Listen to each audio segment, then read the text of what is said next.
నమస్కారం హెచ్ఎన్9 టీవీ ప్రేక్షకులకు స్వాగతం। ఈ రోజు మనం మైపాడ్ రోడ్ కిసాన్ నగర్ లో ఉన్నాము।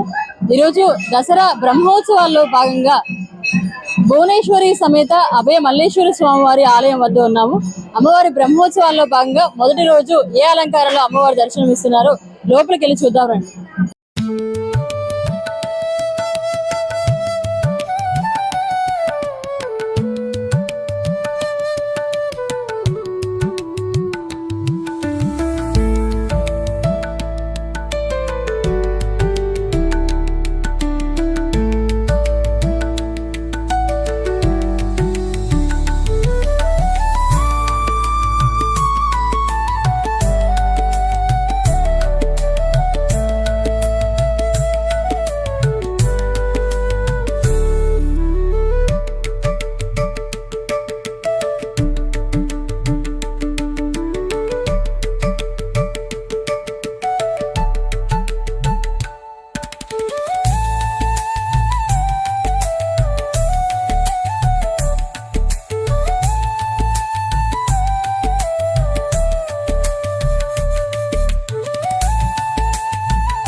భువనేశ్వరి సమేత అభయ మల్లేశ్వర స్వామివారి ఆలయంలో మొదటి రోజు గాయత్రీదేవిగా అలంకారంలో దర్శనమిస్తున్నారు।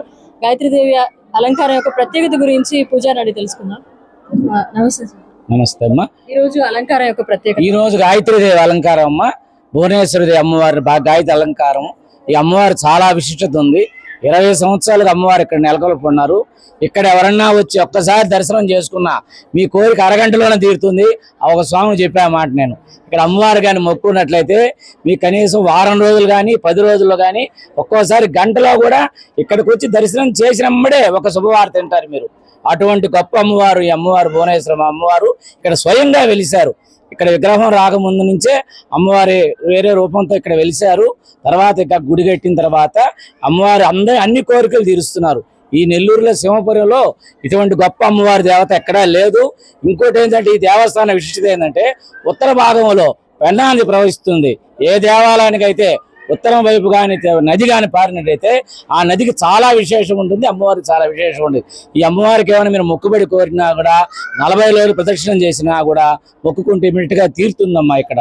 అటువంటి గొప్ప అమ్మవారు ఇక్కడ అమ్మవారికి మొక్కుని పోయిన వాళ్ళకి చాలా మంది గవర్నమెంట్ ఉద్యోగాలు వచ్చున్నాయి, మామూలుగా సాఫ్ట్వేర్ ఉద్యోగాలు చాలా బాగా వచ్చున్నాయి। కాబట్టి గొప్ప అమ్మవారు అందరూ వచ్చి దర్శించుకోండి।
మన్నేపల్లి వెంకటరమణయ్య గారు, మీరే ఈ దేవస్థానానికి స్థలం ఇచ్చారని విన్నాము. స్థలం సో వరకు ఎంతవరకు నిజం?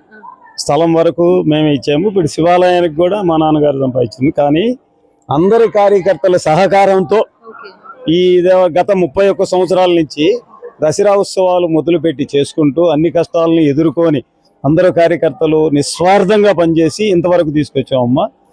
గత దసరా ఉత్సవాలు మొదలుపెట్టిన 6-7 సంవత్సరాలకి అమ్మని దర్శనం ఇచ్చి చిన్న దేవాలయం కట్టండి అని స్వప్న దర్శనం ఇచ్చి చెప్పినందువల్ల ఈ దేవాలయం కట్టుకోగలిగాము. ఇన్ని రోజులు దేవాలయం దగ్గర నుంచి దీనికి ఫండ్స్ ఏమి లేవమ్మా. అందరి సహకారంతో దేవాలయం ఇంతవరకు నడుపుకుంటూ వస్తున్నాం అమ్మ. అందరికీ ప్రతి ఒక్కరి భక్తుల కోరికలన్నీ తీర్చుకుంటూ పెన్నా నది చివరిలో ఉన్నా కానీ అందరికీ కోరికలు తీరుస్తుంది కాబట్టి అమ్మని అందరూ ఇంత మాత్రం నడపగలుగున్నాం అమ్మ. అందరికీ చాలా మంది భక్తుల కోరికలు తీర్చుంది, మంచి పేరు వస్తుంది. ఈరోజు శివాలయం కూడా నిర్మాణం మొదలు పెట్టాము. అమ్మని కొద్ది రోజులు కొంచెం కోపంగా ఉండింది, శివాలయం లేదని. ఈరోజు శివాలయం కూడా పోయిన మార్చి 6వ తేదీ శంకుస్థాపన చేశాము. నిర్మాణ పనులు కూడా శీఘ్రంగా జరుగుతున్నాయి. దాతలు చాలా సహకరించారు ఇప్పటి వరకు, ఇంకా సహకరించే వాళ్ళు ముందుకు వస్తున్నారు. ఎవరెవరు సహాయ సహకారాలు అందించారు ఈ టెంపుల్ కి? ఒక్కరే 2,10,000 ద్వారబంధరాలకు ఇచ్చారమ్మా. పొదలకూరు మస్తానయ్య మా టీవీలో పనిచేస్తారు, నేను హైదరాబాద్ లో. వాళ్ళ బ్రదరు ఇద్దరు కలిసి 2,10,000 ఇచ్చారు.